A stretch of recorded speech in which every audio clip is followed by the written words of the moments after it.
પડે. ડિરેક્ટ અમે રેડ પાડી એટલે ચાવી લેવી મુશ્કેલ હતી, પણ ચાવી અમારી હોશિયારી હતી. અમે કીધું વરસાદ ના આવે, વરસાદ આવે તો આપણો માલ પલટી જાય, તો લાવ ચાવીમાં આપણું કોઈ ભાઈ પતરા સરખા છે કે નહીં, એટલે એમ કરીને ના જોડે ચાવી લીધી. પછી એવું અમને વિશ્વાસ હતો કે અંદર એક્સપાયરી ડેટ વાળો પાવડર પડી રહ્યો છે. તે એક્સપાયરી ડેટ વાળો પાવડર અંદરથી મળ્યો અને અમે તાકાતથી એમડીના ચેરમેનને વારંવાર કીધું કે આપણા પાવડરનો ઉપયોગ ઝડપથી કરી લો. એની જગ્યાએ અમે 5,000 મેટ્રિક ટન ફેડરેશનમાંથી ખરીદ્યો અને દિલ્હીને અનેક પ્રકારનું નુકસાન કરાવડાવ્યું છે. એની સંપૂર્ણ જવાબદારી ચેરમેન શ્રીની છે અને એમડી શ્રીની છે.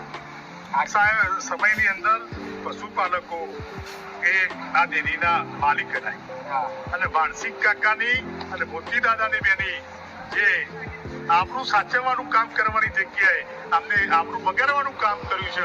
આટલું જૂઠાણું તો કોઈ દિવસ મારા ઇતિહાસમાં નહીં જોયું. એટલે મોતી કાકાના રસ્તે અમારા મોતી કાકા 100% ગુનો તો ના આવે, પણ મોતી કાકાના રસ્તે માનસિક દાદાના રસ્તે જવાનો અમે સંપૂર્ણ પ્રયત્ન કરીશું.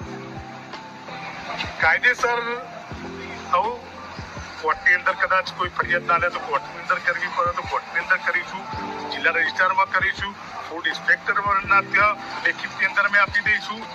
પછી જે આગળ જે થાય. મહેસાણા